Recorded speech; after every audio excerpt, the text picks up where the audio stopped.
I was left home alone a lot as a kid, just due to the fact that my mom was single for a good chunk of my upbringing, and she worked as an RN on a crappy RN schedule, and my brother went away to college. This was a night that my mom was working an overnight. It was a weekend night, so I had this girl Molly over who I was talking to, and she hung out for a while. We watched a couple movies and whatnot, and eventually she had to go home because her parents don't like her out late, so I was left alone to hold down the fort. I continued to watch TV in my room in bed. My bedroom is upstairs next to the backyard, so when someone dragged one of the chairs on the deck outside, I heard it. I got up and looked out the window, and I saw someone sitting on one of the deck chairs down below. I called Molly's name thinking it was her. After all, she'd only left under 10 minutes ago. Whoever it was looked up at me, but it wasn't Molly. I immediately pulled away from the window to hide.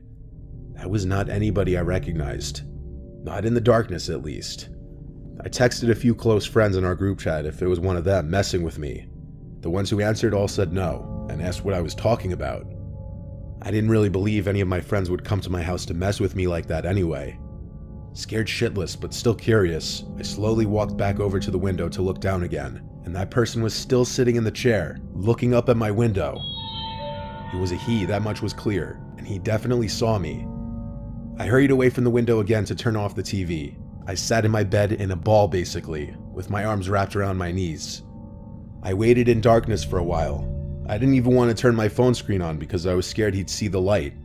I didn't even want to move because the window was opened and I feared that he'd hear any movement I made. I wanted him to assume I was just no longer in the bedroom.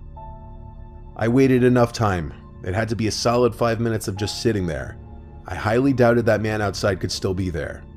I finally mustered up the courage to get up and look out the window.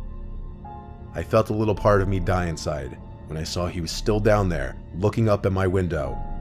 Instead of running away from the window again, I tried to be brave and said down to him, "What do you want?" I then noticed his shoulders started to go up and down as if he were laughing really hard, but he didn't make any kind of audible laughing sounds at first, till I heard a slight whistling sound coming from him. It seemed like he was laughing so hard that he was wheezing. I asked him to please go away, then walked away from the window again. I went back to my bed. I was scared to call the police for some reason. I left my room and sat at the top of the stairway listening.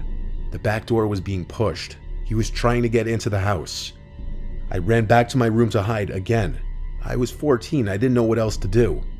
Eventually I heard the front door's doorknob being fiddled with, and the man trying to push the front door open as well. He gave up quickly, thank God. I closed my bedroom window and curtains. If our doors weren't locked, I could have been killed easily. I was skinny and weak when I was 14 and definitely not a fighter. I didn't leave my room again that night until my mom got home around 9.